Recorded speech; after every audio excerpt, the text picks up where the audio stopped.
আগামী 22 ও 24 জানুয়ারি মালদায় অনুষ্ঠিত হতে চলেছে এসএফআই এর রাজ্য সম্মেলন। সেই সম্মেলনের প্রস্তুতি বৈঠকে অংশ নিতে মঙ্গলবার মালদায় এলেন রাজ্য বামফ্রন্টের চেয়ারম্যান তথা প্রবীণ সিপিএম নেতা বিমান বসু। এদিন তিনি মালদা জেলা সিপিএম এর সদর কার্যালয় মিহির দাস ভবনে এসএফআই রাজ্য সম্মেলন এবং আগামী 17 জানুয়ারি কলকাতায় শুরু হতে চলেছে রাজ্যের প্রয়াত মুখ্যমন্ত্রী জ্যোতি বসুর নামাঙ্কিত গবেষণা কেন্দ্র তৈরির কাজের ব্যাপারে এক প্রস্ত আলোচনা করেন। সেই আলোচনা সভায় বিমান বসু ছাড়াও উপস্থিত ছিলেন সিপিএম জেলা সম্পাদক অম্বর মিত্র, এসএফআই জেলা সম্পাদক চিরঞ্জিত মণ্ডল সহ আরও অনেকে। তাদের সকলের উপস্থিতিতে বেশ কয়েকজন দলীয় কর্মী এসএফআই রাজ্য সম্মেলন এবং জ্যোতি বসুর নামাঙ্কিত গবেষণা কেন্দ্র তৈরির জন্য অর্থ সাহায্য করেন। তারা বিমানবাবুর হাতে আর্থিক অনুদানের চেক তুলে দেন।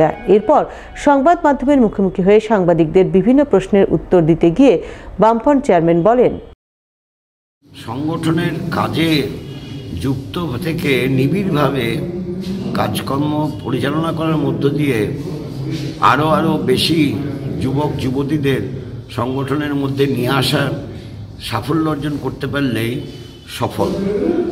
দ্বিতীয়ত, যে মানুষের ঢল নেমেছিল যুব ছাড়াও অন্যরা, তারাও যদি উৎসাহ ভরে নিজের নিজের জায়গায় কাজটা করে, তাহলে পর ব্রিগেডের যৌবনের আহ্বানের ডাক এবং সমাবেশ তার সাফল্য যথার্থ হবে। আগামী 17 জানুয়ারি জ্যোতিবাবুর মৃত্যুদিনের দিন আমাদের প্রাথমিক কাজটা শুরু হবে। অর্থাৎ অনেক রকম ফ্যাকরা আছে, সেই ফ্যাকরাগুলো সব আমরা উত্তরণ করতে পেরেছি এবং এখন আমাদের বিল্ডিং যে তৈরি করার কাজ শুরু করার মতো অনুমতিপত্র আমাদের আছে এবং প্ল্যান স্যাংশন হয়েছে। আপত্তি যেখান থেকে থাকে সব আপত্তিগুলো এখন আর নেই, সবই আমরা এয়ারপোর্ট অথরিটির, কারণ এয়ারপোর্টের রেডিয়াসের মধ্যে হলে পর তার ক্লিয়ারেন্স দরকার, ক্লিয়ারেন্স দিয়েছে, দমকল ক্লিয়ারেন্স দিয়েছে, অন্যান্য সমস্ত বিষয় ক্লিয়ারেন্স হয়েছে। এখন আমরা কাজে নেওয়ার চেষ্টা করছি।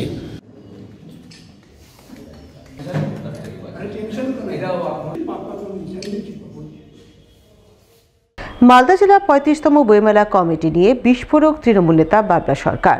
তোপ দাগলেন বইমেলা কমিটির দায়িত্বে থাকা দলীয় নেতৃত্বের একাংশের বিরুদ্ধে।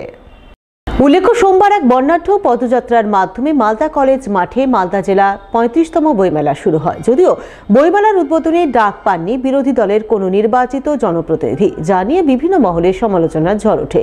এই ঝড় থামতে না থামতেই মঙ্গলবার মালদা জেলা বইমেলা কমিটি নিয়ে রীতিমতো একরাশ ক্ষোভ উগরে দেন মালদা তৃণমূল নেতা তথা দীর্ঘদিনের কাউন্সিলর বাবলা সরকার। উল্লেখ্য, সোমবার বইমেলার উদ্বোধনী অনুষ্ঠানে তাকে দেখা যায়নি। এই প্রসঙ্গে মঙ্গলবার তৃণমূল নেতা বাবলা সরকারকে প্রশ্ন করা হলে তিনি মালদা জেলা বইমেলা কমিটির দায়িত্বে থাকা দলীয় নেতৃত্বের একাংশের বিরুদ্ধে রীতিমতো তোপ দাগেন। 35তম মালদা জেলা বইমেলা কালকে উদ্বোধন হয়েছে। আমার মতন অনেকেই যারা কালকে বইমেলায় তাদেরকে দেখতে পাওয়া যায়নি। গতকাল যে কার্ড পেলাম, সেই কার্ডে দেখলাম এমন কিছু বড় বড় তৃণমূল কংগ্রেস নেতৃত্বদের যুগ্ম সম্পাদক রাখা হয়েছে। কিছু নেতা নেত্রী তারা তাদের বাড়ির ব্যাগডুয়া থেকে শুরু করে পারফরমেন্স খাওয়ার লোকদেরকে যুগ্ম সম্পাদক করে দিয়ে অনেক জেলা পরিষদের শিক্ষিত মেম্বার কর্মদক্ষ আছে, ইংলিশবাজার পৌরসভার অনেক কাউন্সিলর বা অনেকে আছেন বা অনেক শিক্ষাবিদ আছেন, অনেক হেডমাস্টার আছেন, তাদেরকে না রেখে যাদেরকে রেখেছেন দেখে মনে হলো না যে আমি এখনও ওই জায়গায় পৌঁছাইনি যে লোকগুলোকে বাড়ি ফরমাস খাওয়ার লোকগুলোকে যুগ্ম সম্পাদক রেখেছে, তাদের সত্ত্বে আমার বইমেলায় হাঁটার মতন যোগ্য তৃণমূল কংগ্রেস হিসাবে আমি এখনো হয়ে উঠতে পারিনি। সেই জন্য আমি কালকে মেলায় যাইনি। তবে শুধু বাবলা সরকারই নন, বইমেলার উদ্বোধনী অনুষ্ঠানে গড়হাজির ছিলেন তৃণমূল নেতা তথা ইংরেজবাজার পৌরসভার চেয়ারম্যান কৃষ্ণেন্দু চৌধুরীও। তাই তাকে এই ব্যাপারে প্রশ্ন করা হলে তিনি বলেন, কোনো গোষ্ঠীর জন্য বইমেলা নয়, বইমেলা সকলের জন্য, যারা বই এবং শিক্ষার সঙ্গে যুক্ত থাকেন। আসলে এই বইমেলা একটা কমিটি আছে, সেই কমিটিরা কাকে রাখবেন না রাখবেন তাদের ব্যাপার, এটা তো আমাদের ব্যাপার নেই, এটা আমাদের অ্যাডমিনিস্ট্রেশনেরও ব্যাপার নেই। তো হয়তো অনেকের মনে দুঃখ হতে পারে, কষ্ট হতে পারে, তারা হয়তো ক্ষোভ প্রকাশ করবে, কিন্তু ইটস ভেরি ক্লিয়ার যে বইমেলাটা কোনো নেই, নামকে কোনো গোষ্ঠীর জন্য বইমেলা না। বইমেলা হচ্ছে যারা বইয়ের সঙ্গে যুক্ত থাকে, শিক্ষার সঙ্গে যুক্ত তাদের। গোটা ঘটনায় শাসকের সুরে সুর মিলিয়ে ক্ষোভ প্রকাশ করেছেন বিরোধীরাও। বিজেপি নেতা অম্লান ভাদুরী অভিযোগ করে বলেন, যাদের সঙ্গে বইয়ের কোনো সম্পর্ক নেই তারাই বইমেলার গুরুত্বপূর্ণ পদে রয়েছেন, যা কখনোই কাম্য নয়। বিষয়টি প্রশাসনের ভাবা উচিত।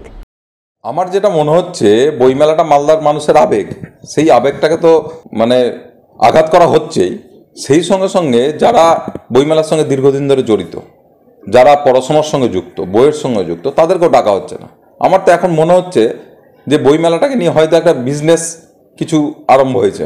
যাদের সঙ্গে বইয়ের কোনো সম্পর্ক নাই দূর দূরান্ত, তাদেরকে বইমেলায় গুরুত্বপূর্ণ পদে রেখে, তো এইটা মালদা জেলার অ্যাডমিনিস্ট্রেশন এই কাজটা মালদার মানুষের আবেগকেই আহত করছে।